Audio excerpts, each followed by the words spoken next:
Welcome back, YouTubers, to the second video with the second bike for 2018. You can tell I've been into getting new bikes again because the sun is out. We're into a massive heat wave here now down in Cornwall, so I've decided to get my arse together, get this bike up and running, and enjoy it, basically. The Triumph, if you watched the Triumph Sprint ST video, the 955i, that's gone. Lovely guy came down very locally, decided he wanted it there and then. Didn't even make me an offer on it, just bought it, insured it, taxed it, rode away on it. And I don't blame him. It was a beautiful bike, and that's now freed me up to spend some time and some money on getting this Yamaha XJR1300 SP up and running. Well, not up and running, up and the way I want it, because it needed a couple of little things, which we'll talk about in a minute. But they've been done now, because obviously I've had a little bit of time and a little bit of money to buy some bits and bobs. So I've cracked on with it. We're now down in the middle of the bloody woods in Cornwall, a little bit of Blair Witch country, a bit freaky, but beautiful place to be. So let's talk about the bike. It's 18, almost 19 years old. I wanted something like this. I wanted a CB1300, an old Z1000, or one of these XJR1300s, whichever came up closest and cheapest and most convenient for me, basically, I was going to buy. And this did, and it's the SP version, which is the top of the line, so I just thought, screw it. Take the money from the Triumph, use that to, get this up the way it should be, and see how you get on with it. Bad news in that respect, simply because I am now questioning whether I should have kept the Triumph and sold the XJR1300 here. Purely because I don't like the way this bike vibrates at speed. And we're not talking about huge speeds here. We're talking 3,500 revs, 60-ish miles an hour. The vibration you get through the pegs and through the handlebars is hideous. It makes your fingers and your feet and your toes and your heels and everything tingle.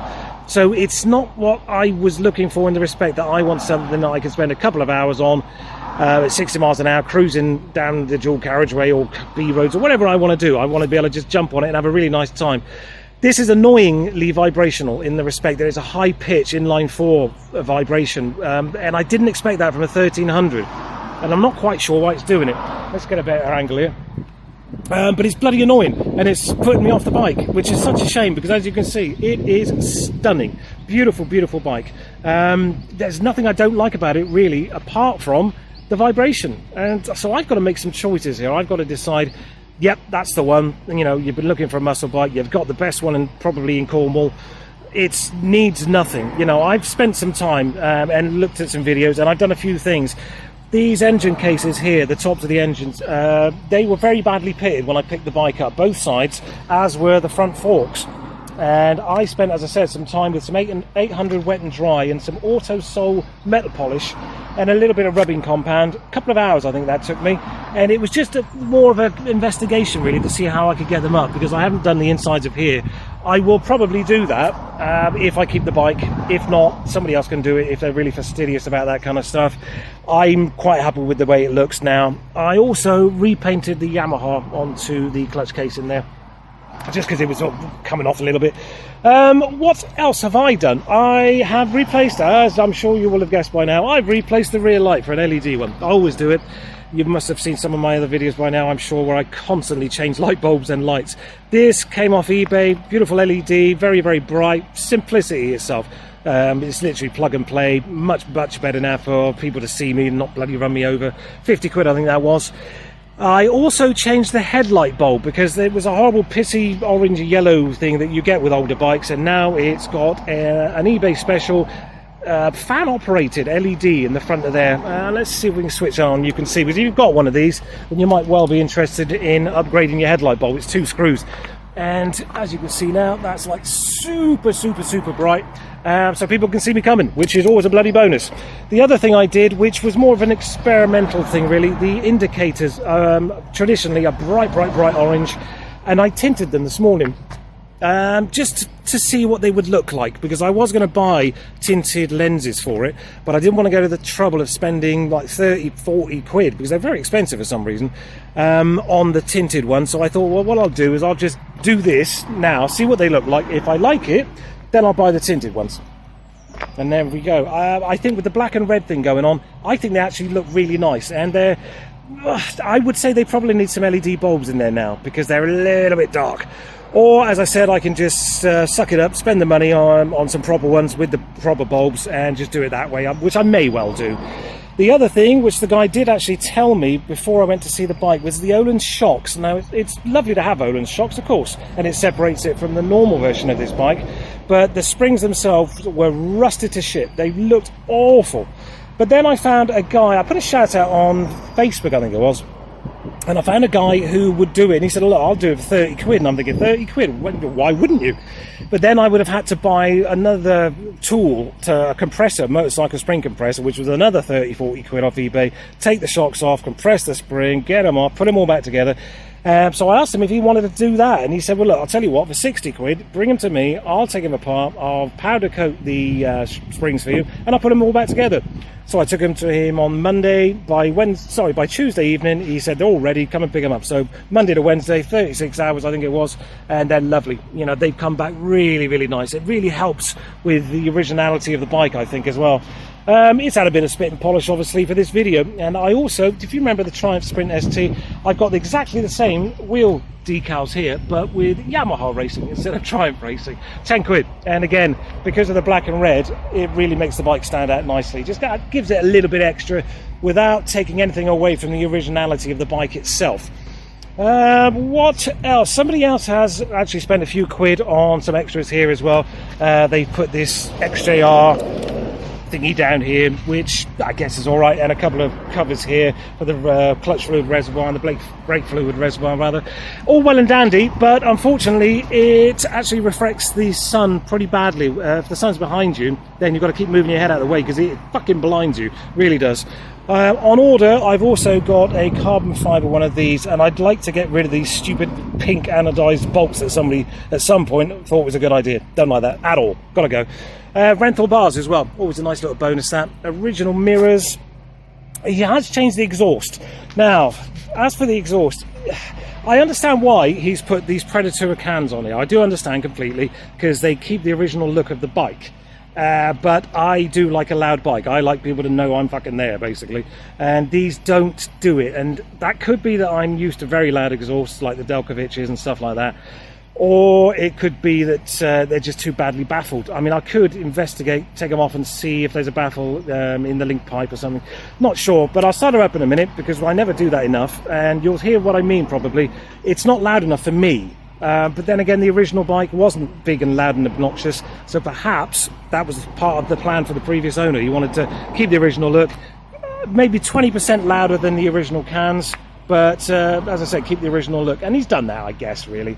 I also replaced these little stickers because they were $1.99 to buy off eBay, the little Öhlins stickers, and there was a tiny little mark there, so I used the spare Öhlins sticker, stuck it on there. Happy days. Let's start this bad boy up, and we can see what I mean about the exhaust. Now, bearing in mind, this is a 1300cc bike, and it's got aftermarket cans on it.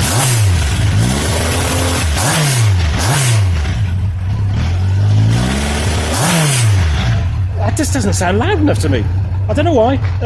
It's just not rocking my world, and as I said, that could well be purely and simply I'm used to incredibly loud exhausts, and I've got a bit obnoxious in my old age, or maybe I'm just going fucking deaf, who knows, but they're just not loud enough for me. I think if I was going to keep the bike, I'd like to get rid of these, buy some equally kind of matching, as it were, from the original Delkoviches, take the baffles out and just have it that way. But then it's not going to sound like a Yamaha XJR1300. It's going to sound like an obnoxious inline-4. So it's a tough call, isn't it? It really is in that respect. What else has been done? Not a huge amount has been done to this bike that I haven't done, to be honest. It's been kept pretty much stock. The seats stock.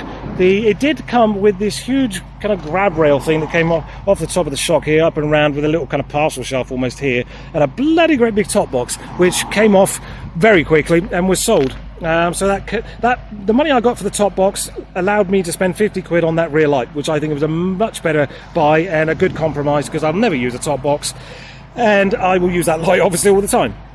I'm not sure if these carb tops here are supposed to be chrome, or whether they've been polished, or whether they're aftermarket, to be honest.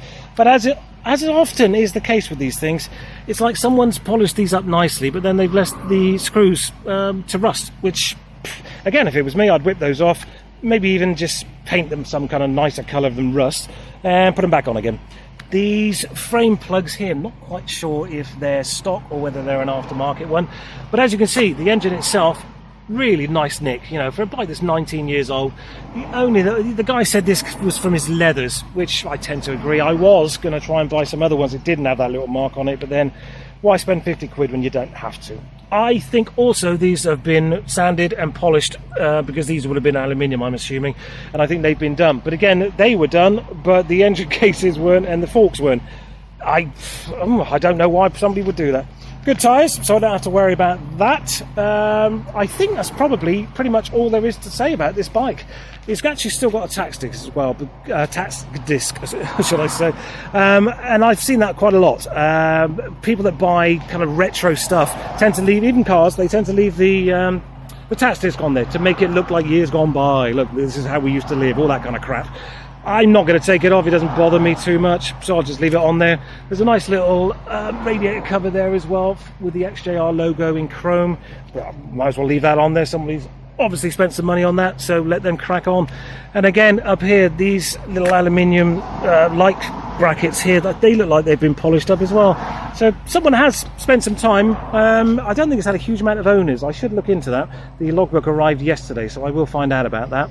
Centre stand as well, really useful, because obviously I can do an oil change myself on here, like I did on the Triumph. Now I'm not scared to do a bloody oil change. I've seen how easy it is. I'm not going to give some poor bugger 100 quid to do it. I'll do it myself. I've even looked into the filter and the oil for this bike, and it's 25 quid delivered.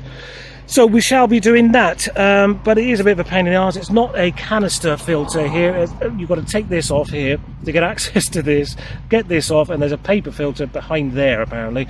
It is a bit of a bitch of a job, so I've heard. But there is a conversion you can do where you can actually change all that out just for a canister, but I think it would destroy the original look, you know.